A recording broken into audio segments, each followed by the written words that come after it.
Welcome to this series of videos for the ESRC Rethinking Retirement series, which is also supported by the EU Work Care Synergies project.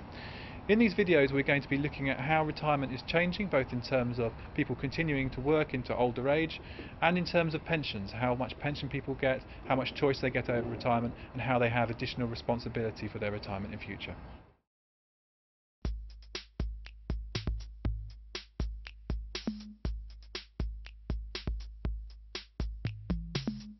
Okay, I think there's several areas that we need to think about, but actually I want to mention the area that I think gets less attention than some others. So obviously there's the workers themselves, or older workers, people that are coming up to retirement age or thinking about it. There's also the welfare policies, state provisions, etc.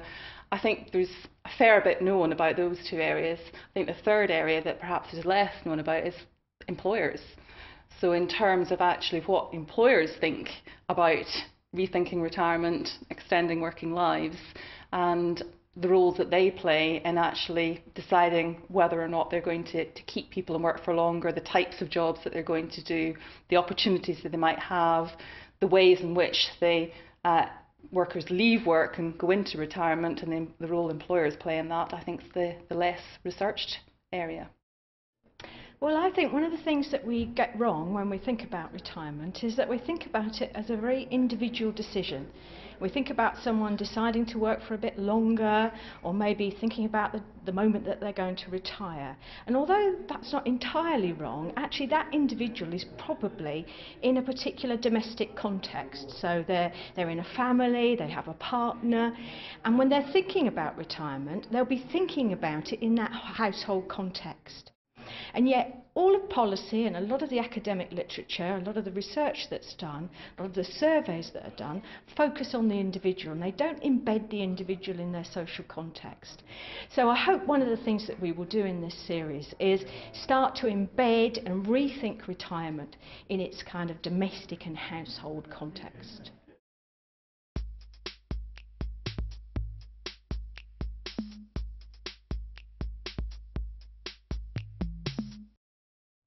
I'm going to mostly talk about the United States. And in the United States, it seems to me that when we think about retirement, we have to realize that we have several different sources of retirement income, and they're all at risk.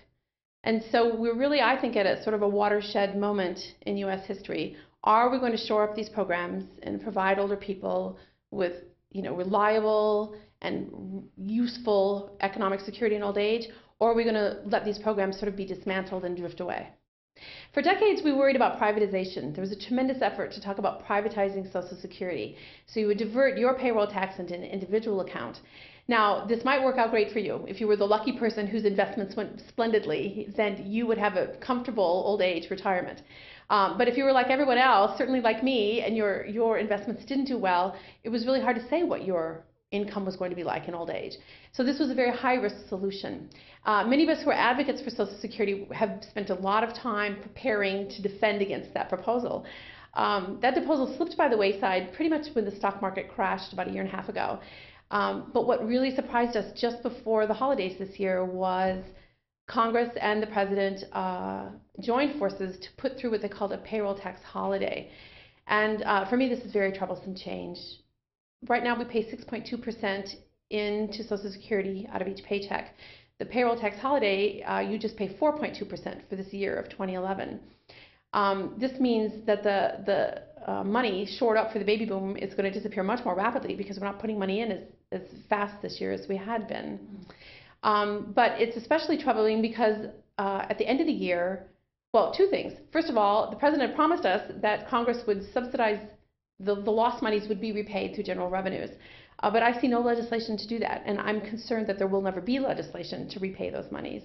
And then the second thing is the payroll tax holiday doesn't expire, so Congress has to actually take action to put the payroll tax back up to 6%.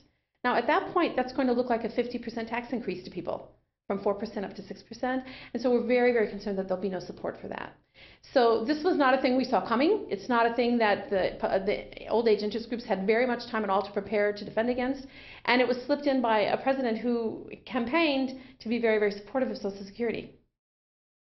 Well, I think one of the big challenges is that we live longer, which is a good thing, certainly, but we also tend to retire early, which somehow doesn't work together.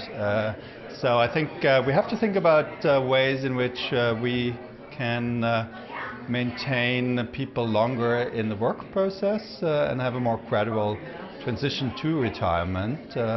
I mean, some people that are on early retirement actually then in studies, we can see that they actually don't have so much benefits from it. Everyone aspires to retire early, but basically often this is more related to health issues and other things, other problems. So in continental Europe there were more possibilities to go on early retirement, from your normal pension over unemployment insurance that you could draw and so on.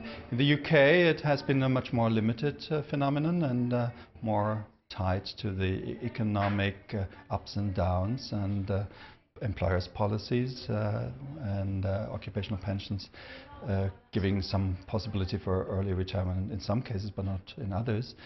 So we see large differences. However, there's a general trend towards reversing early retirement, even in continental Europe. So about half of continental Europeans are in the age group 60 to 64 already on early retirement. And that's different in the UK, where it's about 20%.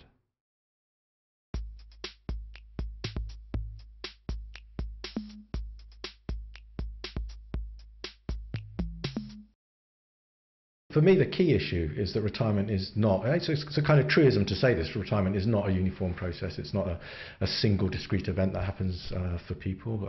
It varies across different groups of the population and so on.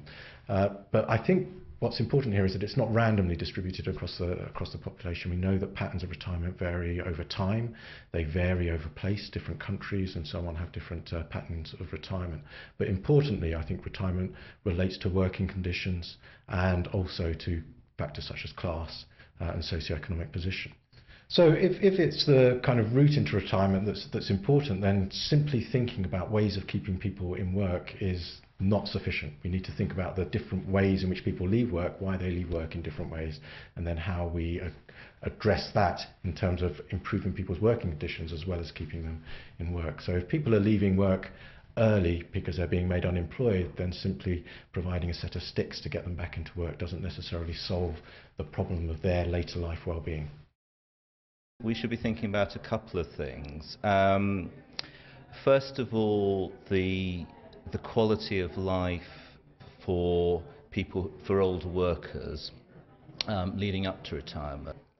And then we also need to be thinking about those, the longer term consequences for older people, so post-retirement issues, so that people have an adequate standard of living, are not in poverty, have the opportunity to do a range of activities, whatever that might be.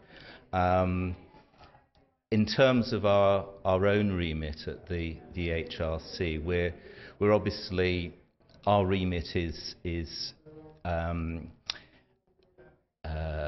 issues of equality between different groups, so gender, age, disability, sexual orientation, etc. So it's, as well as looking kind of overall in terms of quality, it's also looking at, are there inequalities between groups, and we know there are, and how do we prevent these widening and hopefully trying to reduce them in a climate of economic difficulties and economic recession, where the danger is that such inequalities will widen rather than reduce.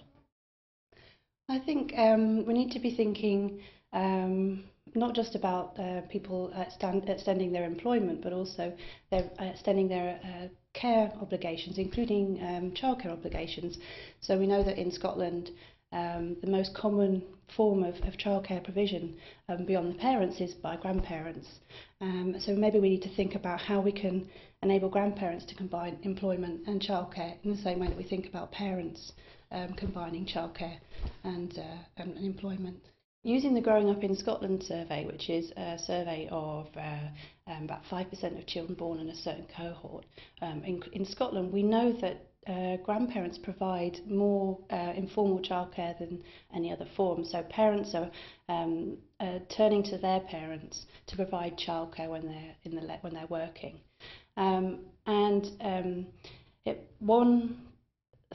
This is where some private business is leading the way. They're recognising that some of their employees are needing to take time out to combine childcare again, if you like, the second time round with employment. Asda's been probably the leader in this country, and suggesting the idea of grandparental leave, much along the same lines as, say, parental leave as we see for parents. So extending the kind of care obligations also, as well as the employment obligations, into later life. I think we've got to think about the health inequalities in the UK. Because the life expectancy issues between the richest and the poorest are still ridiculously high. So it's getting information on the public health agenda, but also thinking in a broader context that when people retire, it's not just about health, it's about their social context. It could be about caring, it could be all sorts of different issues, and it's understanding that there are a variety of different issues that help people make those decisions. I think we ought to be thinking very much more about the way in which working life is setting up the retirement. And I think the impact of the 1980s, 1990s recession in the UK brings this out, because you had people retiring in the 1960s and 70s after a very long career with well built up pension, who also knew they were retiring at a particular point, and so they could plan their family, their house expenditure, car expenditure around that. In consequence, from the 70s, even more in the 80s into the 90s, you had people who were thrown out, and there was absolutely no planning, and the degree of poverty, inequality that suffered. If you set that against a wider context of inequality that's occurring in our society, I think we're moving towards much greater inequalities in old age and much worse conditions for people in old age that we really haven't started thinking about. People are now really faced with a lot of privatization in the pensions system and a lot of individualization.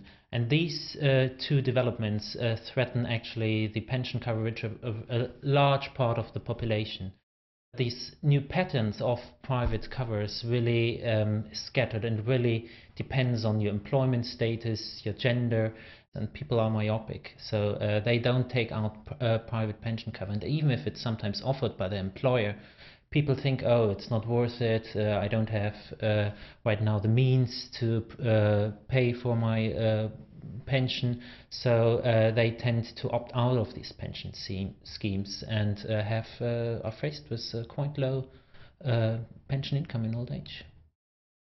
We need to be concerned about the fact that people who are reaching retirement age are staying much, much longer in retirement than they ever used to. We are asking people to work longer, but in fact, if we look at the population who is going to have to work longer, can that population actually meet the demands which modern working conditions seem to impose upon them?